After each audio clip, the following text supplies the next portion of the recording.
తీసుకోవడానికి. అందరూ ఉరకాలతోనే ఉన్నారు, మీరు చూసుకోవచ్చు.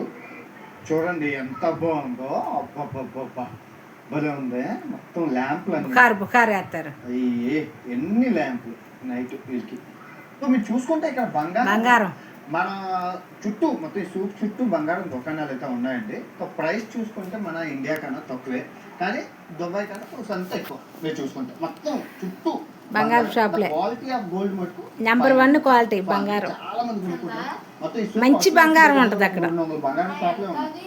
ఇప్పుడు మనం కృష్ణ మందిరంలోకి వచ్చామన్నమాట. ఈ సూక్లోని 200 ఏళ్ళ ఆ కృష్ణ మందిరం ఉంది, చాలా ఫేమస్. 1800 సంవత్సరంలో కట్టారనమాట ఈ కృష్ణ మందిరం. లోపలికి వెళ్ళి దర్శించుకున్నాం. ఓకే, అది చూసాను. ఇది కృష్ణ మందిరం అనమాట. లోపలైతే అలౌడ్ లేదు, ఆ ఫోటో అవి తీయద్దని అన్నారు. వీడియో తీయకూడదు, చాలా పెద్దది. సో మీరు చూసుకుంటే ఈ సూక్ ఏంటంటే పేదవాళ్ళ కోసం బట్టలు. పొద్దున మీరు ఏదైతే చూసారో అదంతా లగ్జరీ, ఇదంతా బట్టలు, మంచి ట్రెడిషన్. ఇది మన బహ్రెయిన్ ట్రెడిషన్, ఇస్లామిక్ ట్రెడిషన్, గౌన్లు బాగున్నాయి, చాలా చాలా బాగున్నాయి, సూపర్గా ఉన్నాయి, చాలా బాగుంది, అందంగా. బహ్రెయిన్లో లోకల్ తక్కువ ప్రైస్ అనమాట.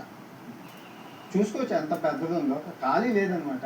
సూపర్ బట్టలు మరి మనమాది చాలా బాగుంది. సో చాలా మంది తెలుగు వాళ్ళు. మీ పేరు సురేష్, ఎక్కడి నుంచి? హైదరాబాద్. సూపర్, మామూలుగా లేదు. మొత్తం చాలా మంది ఉన్నారు తెలుగులో. అయ్యమ్మా అసలు గుళ్ళు అయితే మామూలుగా లేదు, చాలా బాగుంది. మార్కెట్ అయితే చాలా చాలా బాగుందండి, సూపర్. ఎలా ఉందండి బహ్రెయిన్ దేశం?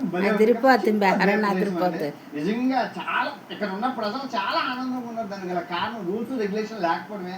ఈ గల్ఫ్ కంట్రీస్ అంటే చాలా పద్ధతులు సంస్కారం ఉంటుంది కదా.